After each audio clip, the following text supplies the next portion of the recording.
ನೀನು ಒಳ್ಳೆಯವನು. ಇನ್ನು ಮುಂದೆ ನಾನು ನಿನ್ನನ್ನು ಹಾಗೆ ಕರೆಯಲ್ಲ. ನೀನು ಮಾಡಿರೋ ಒಳ್ಳೆ ಕೆಲಸಕ್ಕೆ ಇದು ನನ್ನ ಕಡೆಯಿಂದ ಗಿಫ್ಟ್. ಅಲ್ಲ, ಎಷ್ಟು ಜನ ಬಾಸ್ಗಳು ತನ್ನ ಎಂಪ್ಲಾಯೀಸ್ ಮಾಡಿರೋ ಒಳ್ಳೆ ಕೆಲಸನ ಎಲ್ಲರ ಮುಂದೆ ಓಪನ್ ಆಗಿ ಹೇಳ್ತಾರೆ, ಯಾರೂ ಹೇಳಲ್ಲ. ಆದರೆ ಇವನು ಇಷ್ಟು ಜನರ ಮುಂದೆ, ಅದು ಅಲ್ಲದೆ ನಮ್ಮ ಅಪ್ಪ ಅಮ್ಮನ ಮುಂದೆ ಹೇಳಿ ಅವ್ರಿಗೂ ನನ್ನ ಬಗ್ಗೆ ಹೆಮ್ಮೆ ಪಡೋ ಹಾಗೆ ಮಾಡ್ದ.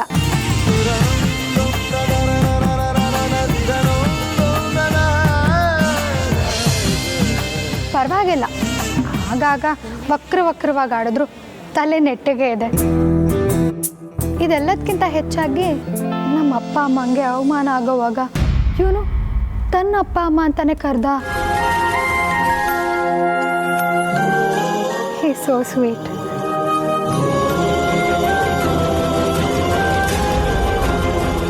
ಅಮೂಲ್ಯ, ಅಮೂಲ್ಯ, ಕಂಟ್ರೋಲ್ ಕಂಟ್ರೋಲ್. ನೀನು ರೌಡಿ ಪೇಪಿ ಅನ್ನೋದನ್ನ ಮರಿಬೇಡ.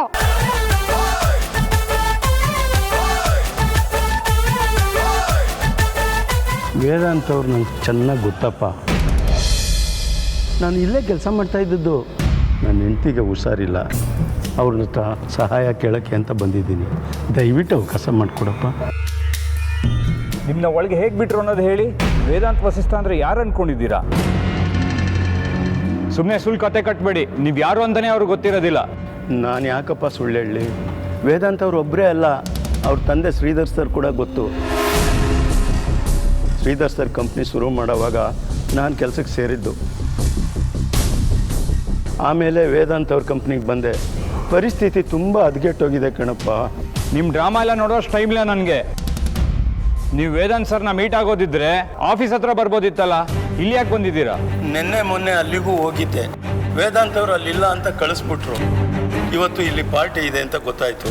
ಇದು ಪ್ರತಿ ವರ್ಷವೂ ನಡೆಯುವಂಥ ಪಾರ್ಟಿ. ಅವ್ರು ಇಲ್ಲಿದ್ದೇ ಇರ್ತಾರೆ ಅಂತ ಗೊತ್ತು. ಅದಕ್ಕೋಸ್ಕರ ಅವ್ರ ಜೊತೆಲಿ ಮಾತಾಡೋದಕ್ಕೆ ಒಂದು 5 ನಿಮಿಷ ಅವಕಾಶ ಮಾಡಿಕೊಡಪ್ಪ. ಒಳ್ಳೆ ಮಾತಲ್ಲಿ ಹೇಳಿದ್ರೆ ನಿಮ್ಗೆ ಅರ್ಥ ಆಗಲ್ವಾ? ಸುಮ್ಮನೆ ಇಲ್ಲಿಂದ ಹೊರಟೋಗಿ, ಇಲ್ಲ ಅಂದ್ರೆ ಚೆನ್ನಾಗಿರಲ್ಲ.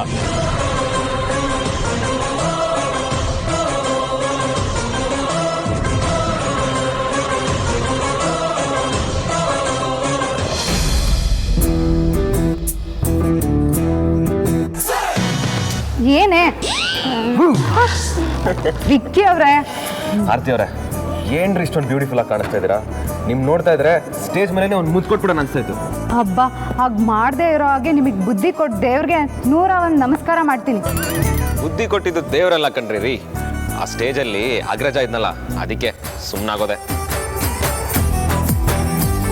ಹಾಗೇನಾದರೂ ಮಾಡಿದಿದ್ರೆ ಓಡಿಸ್ಬಿಡ್ತಿದ್ದ ಅಷ್ಟೇ. ಹಾಗಿದ್ರೆ ವೇದಾಂತ್ ಭವನ್ ಹೆಸರಲ್ಲಿ ವಿಶೇಷವಾದ ಅರ್ಚನೆ ಮಾಡಿಸ್ತೀನಿ.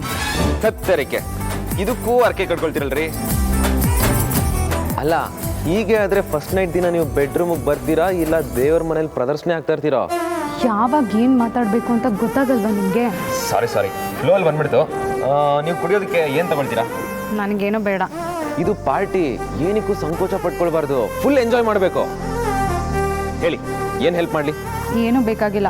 ಅಪ್ಪ ಅಮ್ಮಂಗೆ ಸ್ನ್ಯಾಕ್ಸ್ ತಗೋತಾ ಇದ್ದೀನಿ. ಬರೀ ಮಕ್ಳಿಗೆ ಮಾತ್ರ ಅಲ್ಲ, ಅತ್ತೆ ಮಾವನಿಗೂ ಈ ಅಳಿಯ ಹೆಲ್ಪ್ ಮಾಡ್ತಾನೆ.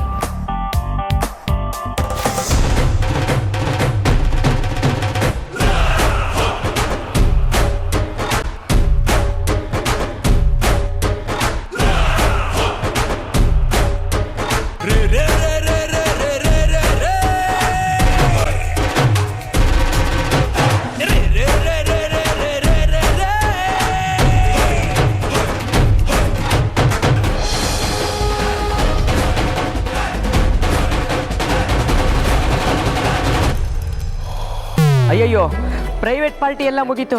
ಈಗ ಪಬ್ಲಿಕಲ್ಲೂ ಭಯ ಬಿಟ್ಬಿಟ್ಟಿದಾರಲ್ಲಪ್ಪ.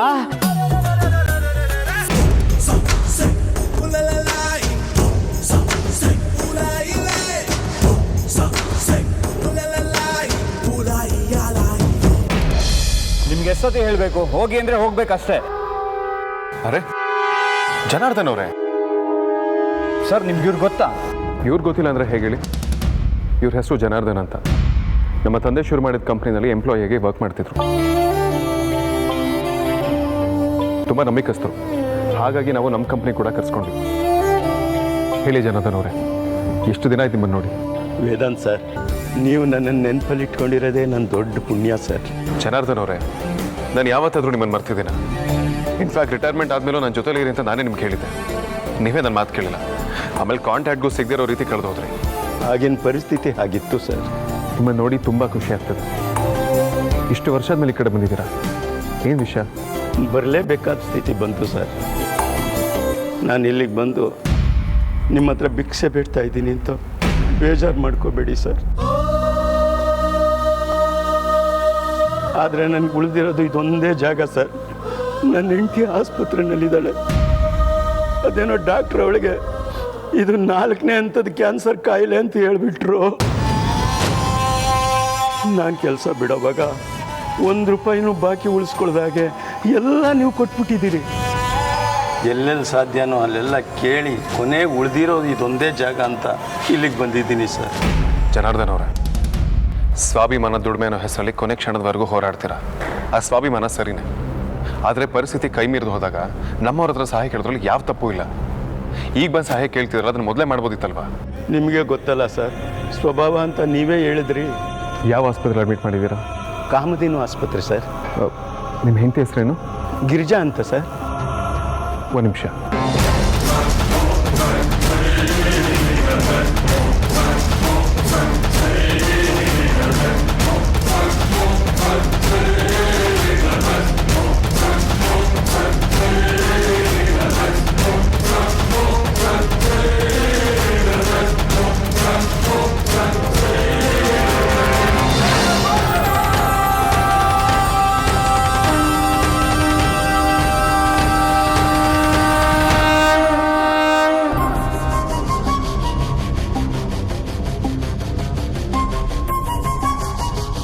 ಜನಾರ್ದನ್ ಅವರೇ, ನಾನು ಹಾಸ್ಪಿಟ್ಲ್ MD ಹತ್ರನೇ ಮಾತಾಡಿದೆ. ನಿಮ್ಮ ವೈಫ್ ಟ್ರೀಟ್ಮೆಂಟಿನ ಅಷ್ಟು ಚಾರ್ಜಸ್ಗಳನ್ನ ಸುಹಾಸಿನಿ ಫೌಂಡೇಶನ್ ನೋಡ್ಕೊಳ್ಳುತ್ತೆ.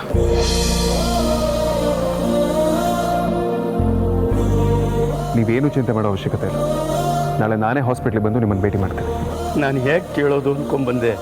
ನಾನು ಕೇಳೋಕ್ಕೆ ಮುಂಚೆನೇ ಎಲ್ಲನೂ ನೀವೇ ಕೊಟ್ಬಿಟ್ರಿ ಸರ್. ನೀವು ದೇವರು ಸರ್, ನೀವು ದೇವರು. ಯಾಕೆ ಜನಾರ್ದನ್ ಅವರೇ ಅಷ್ಟು ದೊಡ್ಡ ಮಾತು ಮಾತಾಡಿ ನನ್ನ ಚಿಕ್ಕವನಾಗಿ ಮಾಡ್ತಿದ್ದೀರಾ?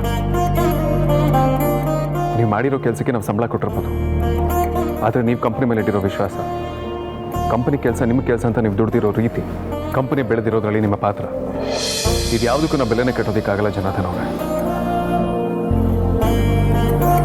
ಶಿವತ್ ಸರ್, ಇವ್ರನ್ನ ಹಾಸ್ಪಿಟ್ಲ್ವರೆಗೂ ಡ್ರಾಪ್ ಮಾಡಿ ಸರ್. ಸರಿ ಸರ್. ಜನಾರ್ದನ್ ಅವರೇ, ನಿಮ್ಮ ಹೆಂಡತಿ ಆದಷ್ಟು ಬೇಗ ಹುಷಾರಾಗ್ತಾರೆ, ಚಿಂತೆ ಮಾಡಬೇಡಿ. ಬಾಕಿ ಯಾವುದ್ರ ಬಗ್ಗೆನೂ ನೀವು ಯೋಚನೆ ಮಾಡೋದು ಬೇಡ, ನಾನಿದ್ದೀನಿ. ನಂಗೆ ಏನು ಹೇಳಬೇಕು ಅಂತ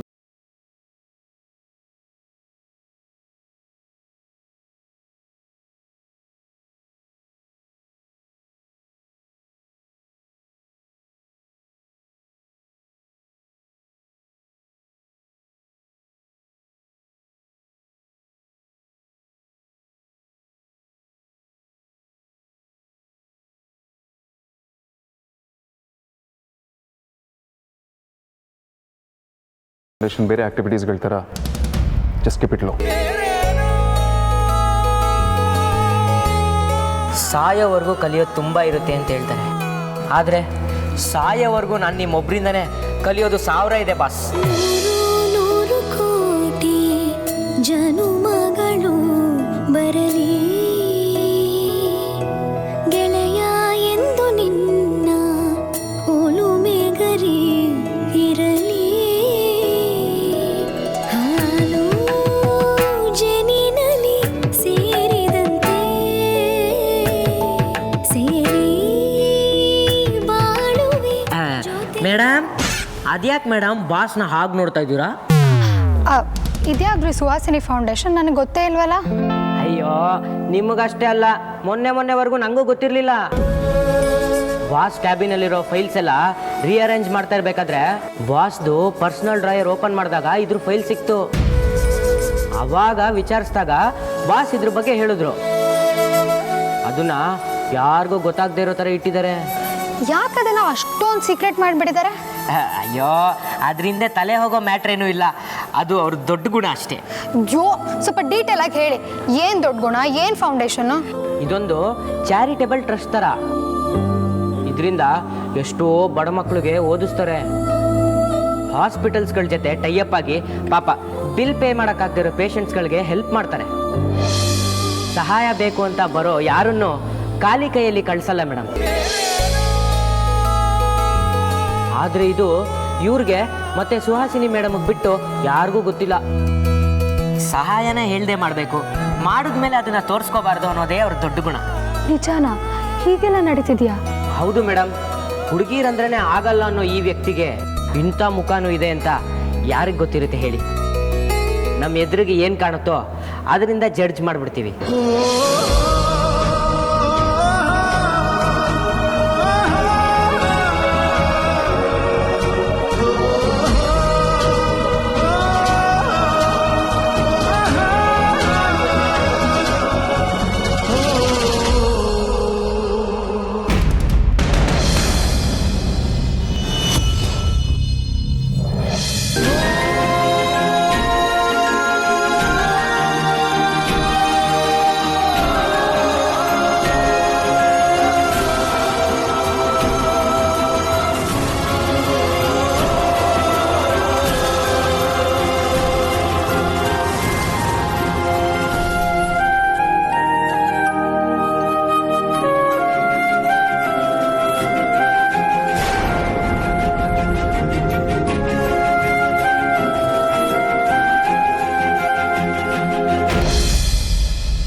ಏಯ್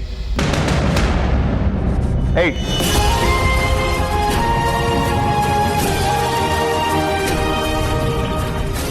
ನೀನು ಬಂದು ನಿಂತು ಎಷ್ಟೊತ್ತಾಯ್ತು? ಏನಾದರೂ ಹೇಳೋದಿತ್ತಾ?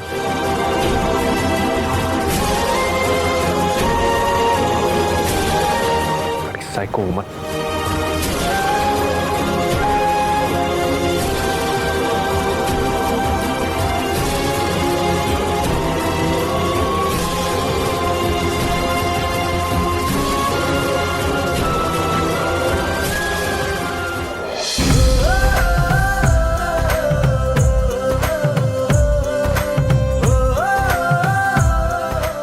ಪರಿಮಳ ಬಾ ಹೋಗೋಣ. ಎಲ್ಲ ಕರ್ಕೊಂಡು ಹೋಗ್ತಿದ್ದೀರಮ್ಮ? ನಾ ಹೇಳ್ತೀನಿ ಬಾಮ್ಮ. ಬಾ ಇರಿ ಅಕ್ಕ, ಬಾ ಅಕ್ಕ ಬಾ. ಸುಹಾಸಿನಿ ಇಲ್ಲೇನೇ ಮಾಡ್ತಾ ಇದೀಯಾ? ಅಮ್ಮ ಇವರೆಲ್ಲ ನನ್ನ ಫ್ರೆಂಡ್ಸ್, ಮಾತಾಡ್ತಿದ್ವಿ. ಸರಿ, ಇವರು ನಿನ್ನ ಬೀಗರಾಗೋರು ಅಂತ ನಿನ್ನ ಸ್ನೇಹಿತರಿಗೆಲ್ಲ ಪರಿಚಯ ಮಾಡಿಸಿದ್ಯಾ? ಅವತ್ತು ಗಣೇಶ ಹಬ್ಬಕ್ಕೆ ಬಂದಿದ್ರಲ್ಲ, ಆಗಲೇ ಪರಿಚಯ ಮಾಡಿಕೊಟ್ಟಿದ್ದೀನಿ.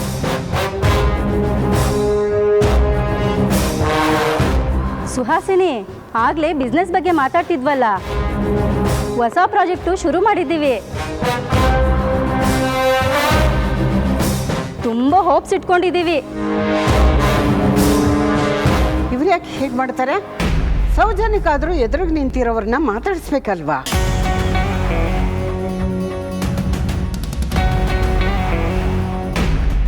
ಏನ್ ಬಿಸ್ನೆಸ್ ನಿಮ್ದು? ನಾನು ಪರ್ಷಿಯನ್ ಸ್ಟೋನ್ಸ್ನ ಎಕ್ಸ್ಪೋರ್ಟ್ ಮಾಡ್ತೀನಿ ಆಂಟಿ. ಹೈದರಾಬಾದಿಂದ ಹಿಡಿದು ಕ್ಯಾಲಿಫೋರ್ನಿಯಾ ತನಕ ಸ್ಟೋನ್ಸು ಪರ್ಲ್ಸು ತರಿಸಿ ಇಲ್ಲಿಗೆ ಇಂಪೋರ್ಟ್ ಮಾಡ್ತೀನಿ. ನಿಮಗೆ ಗೊತ್ತಾ? ನಾನು ಎಂಟರ್ಪ್ರೆನ್ಯೂರ್. ಏನು ಅಂತರ್ಪಿಶಾಚಿನ? ಹಾಗಂದ್ರೆ ಏನೇ ಸುಹಾಸಿನಿ? ಅಮ್ಮ, ತನ್ನ ಕಾಲ ಮೇಲೆ ತಾನು ನಿಂತು ಬಿಸ್ನೆಸ್ ಮಾಡೋರಿಗೆ ಹಾಗೆ ಕರೀತಾರೆ. ಹಾಗಾದ್ರೆ ಬೀಗರಾಗೋ ನಮ್ಮ ಪರಿಮಳ ದೊಡ್ಡ ಲೆವೆಲ್ ಅವಳು. ನೋನೋ, ಹಾಗಲ್ಲಮ್ಮ, ಇದು ಬೇರೆ ಥರ ಬಿಸ್ನೆಸ್. ನನಗೆ ಗೊತ್ತಿಲ್ಲದೆ ಇರೋದೇನೆ. ಬಿಸ್ನೆಸ್ ಅಂದರೆ ಕೊಡೋದು ತಗೊಳ್ಳೋದು, ಅದು ಎಲ್ಲನೂ ಒಂದೇ. ನಮ್ಮ ಪರಿಮಳ ಗ್ರೇಟು. ಯಾಕೆ ಹಾಗೆ ನೋಡ್ತಿದ್ದೀಯಾ? ಪರಿಮಳ ತನ್ನ ಗಂಡನಿಗೆ ಸಹಾಯ ಆಗಲಿ ಅಂತ ಬರೀ ತನ್ನ ಮಕ್ಕಳ ಸಹಾಯ ತಗೊಂಡು ಆರ್ತಿ ಕೇಟರಿಂಗ್ ಸರ್ವಿಸಸ್ ಮಾಡಿದ್ದಾಳೆ. ಅದಲ್ವ ನಿಜವಾದ ಬಿಸಿನೆಸ್ಸು?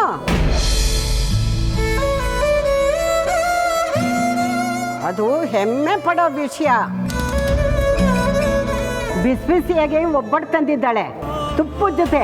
ಊಟದ ಕೌಂಟರ್ನಲ್ಲಿದೆ, ಈಗಲೇ ಹೋಗಿ ತಿಂದುಬಿಡಿ. ನಾನು ಆಗಲೇ ತಿಂದು ಬಂದೆ, ತುಂಬ ರುಚಿಯಾಗಿದೆ, ಯಾವ ಹೋಟೆಲ್ನಲ್ಲೂ ಸಿಗಲ್ಲ.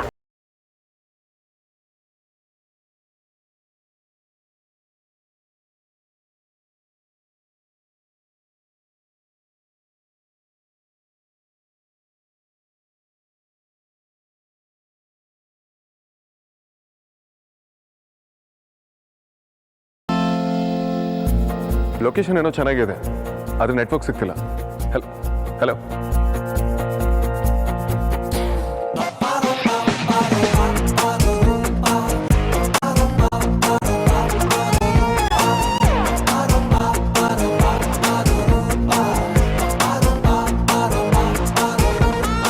ಇಲ್ಲೇನು ಮಾಡ್ತಿದ್ದೀರಾ ಮೇಡಮ್?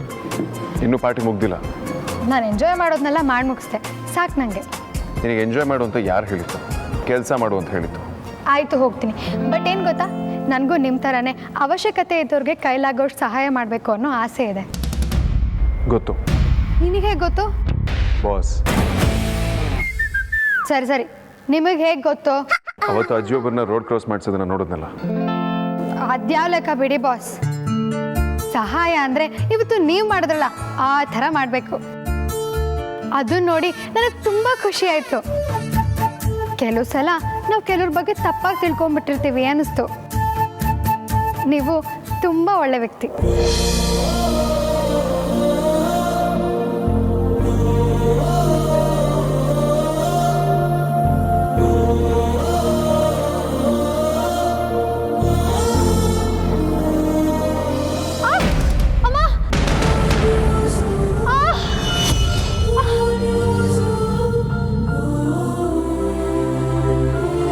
ಏನಾಯ್ತು?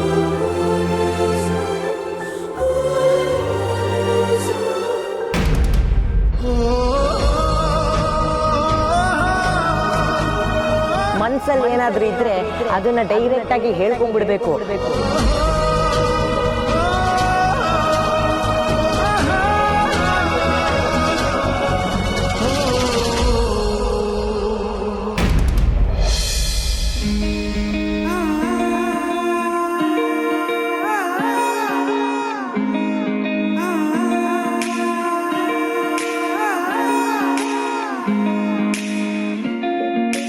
ನಾನು ಹೇಳಿದ್ದೆಲ್ಲ ನೆನಪಿದೆ ಅಲ್ಲ?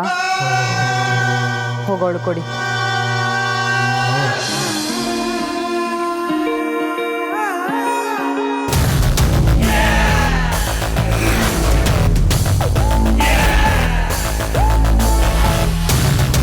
ಅಷ್ಟೆಲ್ಲ ಸ್ಕೋಪ್ ಕೊಟ್ಟು ನೀನು ಈ ಮನೆ ಸೊಸೆಗಳು ಅಂತ ವೇದಾಂತ್ ಬಿಲ್ಡಪ್ ಕೊಟ್ಟು ವೆಲ್ಕಮ್ ಮಾಡಿದ್ನಲ್ಲ, ಈಗ ನೀನು ಅದೇ ಜನರ ಮುಂದೆ ಎಡವಟ್ಟು ಮಾಡಿ ಮರ್ಯಾದೆನ 3 ಕಾಸಿಗೆ ಹರಾಜಾಗ್ತೀಯ.